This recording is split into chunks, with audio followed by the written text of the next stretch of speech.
making a curved hem on the bottom of this shirt, and right now I'm almost done sewing down the side seam, and I wanted to show you my trick for being able to do curved hems easily. So first you're going to want to stop your hem down the side seam just a little bit shorter than you normally would. So for this shirt I'm wanting about a 1-inch hem. I'm going to stop the side seam at about 1/2 inch away from the bottom of the fabric. I just kind of turn it out of the way so it just stops that seam a little bit short. So as I go, whenever I hit an obvious design element like these boxy squares there, I'll just pinch there so that my stripes will be lined up down the sides.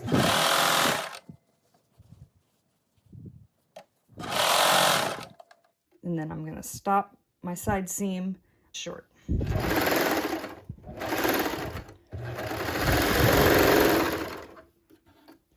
So it will help to press the seams before you try to top stitch this, and where your side seam is, fold it over enough so that there's a good finished edge that's actually going to be, the folded over part of the seam, and then your split or your V happens above that, and then you'll just top stitch down the top of that, and it gives you that extra bit of flexibility in the corner to not have a pucker there where your seam changes directions.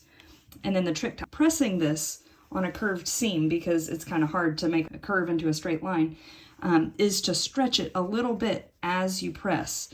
So you'll do it in little pieces and kind of stretch the underside as you're pressing, folding over in little chunks, and you'll end up with a pretty smooth curve.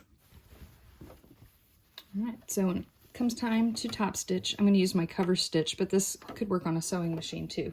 I'm going to fold over at that spot, make that little V there, and that's where I'm going to start my seam. So I can go straight right there.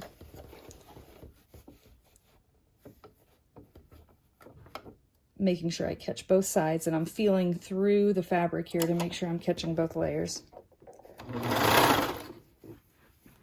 And then, as I go around, using that pressed line as my guide, I'll kind of fold over about that much and then stretch it, use my finger to kind of press it flat. There we go. So that looks nice, and I can feel my folds over here, so I should be good and in the seam. And then I'm watching my guide, seam allowance guide over here. And just keep folding over a little more, stretch it just slightly so that it lays nice and flat.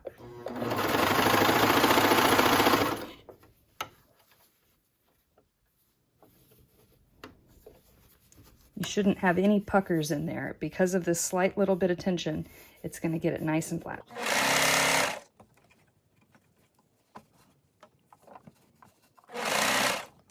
If you do feel a lump or a pucker, just take an extra second to make sure you stretch it and smooth it evenly. Coming up to the other side seam, so I'm going to make sure enough is folded over so that that edge is nice and clean.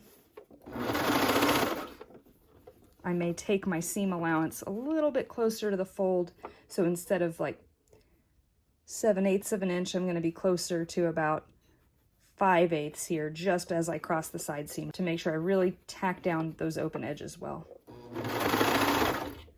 And then as I come around the curve, folding on my guideline, I'll ease back to that 7/8 allowance.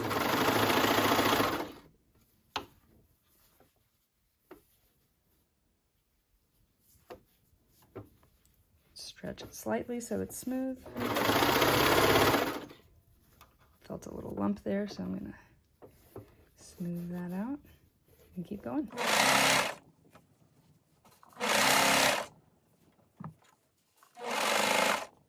I'm approaching my starting point. I can see here it narrows a little bit on my guideline. That's okay. I'll just be aware of where that fold edge is and make sure I catch it in my seam. And then kind of approach that 5/8 again, just right at that crossover line to make sure it's all tacked down well. And that's it. You can see, pretty even edge right on the inside. I can cut these little extra flaps that didn't get tacked down right there, but that front edge looks nice and smooth. And this isn't even pressed yet. This is just hot off the cover stitch here. So that's how I do my nice smooth curved hems. And here's what that curved hem looks like after being pressed.